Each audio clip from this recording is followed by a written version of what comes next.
এটা তো আমার খুব ভালো লাগে। আমাকে সবাই এত পছন্দ করছে। আমার আচ্ছা আচ্ছা সবাই আমাকে এত লাভ করছে, এত সাপোর্ট করছে, আমাকে এত ফলো করে। সো এটা তো ভালো লাগারই একটু দেখে বিষয়। দিও। কিসের জন্য আজকে অ্যাওয়ার্ড পেলেন আসলে? এটা আমি বেস্ট মডেল হিসেবে পেয়েছি, আর অনেকগুলো বিজ্ঞাপন করেছি। সো ওটা এই যে এটা ধরো। স্যাফরনের জন্য পেয়েছি, স্যাফরন।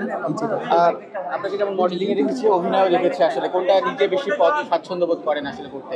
অ্যাকচুয়ালি মডেলিংটা ইজি বেশি, আর অভিনয় করা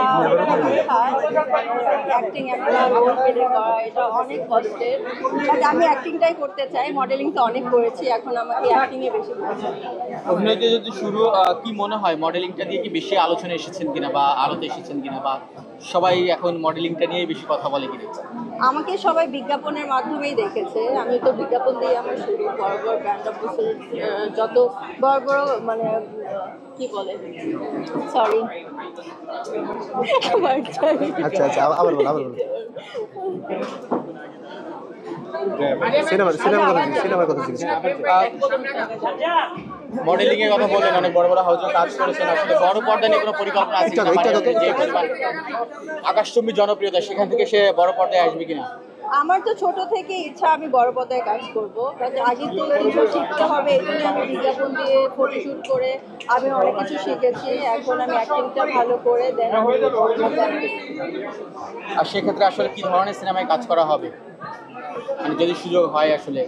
আমি তো চাই শাকিব খানের সাথে কাজ করতে, তো ওই টাইপের ওই ডিরেক্টর, ভালো ডিরেক্টরের সাথে কাজ করতে চাই, ভালো কোয়ার্টিস্টদের সাথে কাজ করতে চাই। তো সব মিলে যেন একটা প্যাকেজ থাকে। মারিয়া মিম এখনকার সময়ে টক অফ দ্য টাউন বলা হয় যে সবসময় আলোচনা সমালোচনা দুটোতেই থাকে, এটাকে আসলে মারিয়া মিম কিভাবে নেয় বা কিভাবে দেখে? এটা তো আমার খুব ভালো লাগে। আমাকে সবাই এত পছন্দ করছে, সবাই আমি যেখানেই যাই সবাই আমার সাথে ছবি তুলতে যাচ্ছে। তো সব মিলে সব ভালো লাগছে। কখনো কি মনে হয়েছে পজিটিভ থেকে নেগেটিভ দিকগুলো বেশি নিয়ে কথা হয় মারিয়া মিমের? এটা তো হবেই আসলে। এখন আমরা বাঙালি, আমরা নেগেটিভটাই বেশি মানে ওইটা নিয়েই কথা বলে বেশি বাঙালিরা। বাট পজিটিভ আস্তে আস্তে হবে, এখন তো কত শুরু। দেশের বাইরে যখন থাকেন স্বাচ্ছন্দ্য ঘুরতে পারেন, ফিরতে পারেন, নিজের পছন্দ নিয়ে পোশাকও পরতে পারেন, কেউ কিছু বলার থাকে না, কিন্তু দেশে অনেকটা শালীন পোশাক পরলেও নানা কটূক্তির শিকার হতে হয়। সেক্ষেত্রে এই বিষয়গুলো কীভাবে দেখেন আসলে? এটা আমাদের মেন্টালিটির সমস্যা আসলে। কারণ আমরা বলিউডে দেখবেন, তারপর দেশের বাইরে দেখবেন, সবাইকে দেখবেন যে সবাই যার যার মতো কিন্তু ড্রেস আপ করছে, কোনো প্রবলেম হচ্ছে না। এখন আমি এখানে এসেছি, আমার কামিজ পরে আসতে হচ্ছে কারণ এত ক্রাউডের মধ্যে।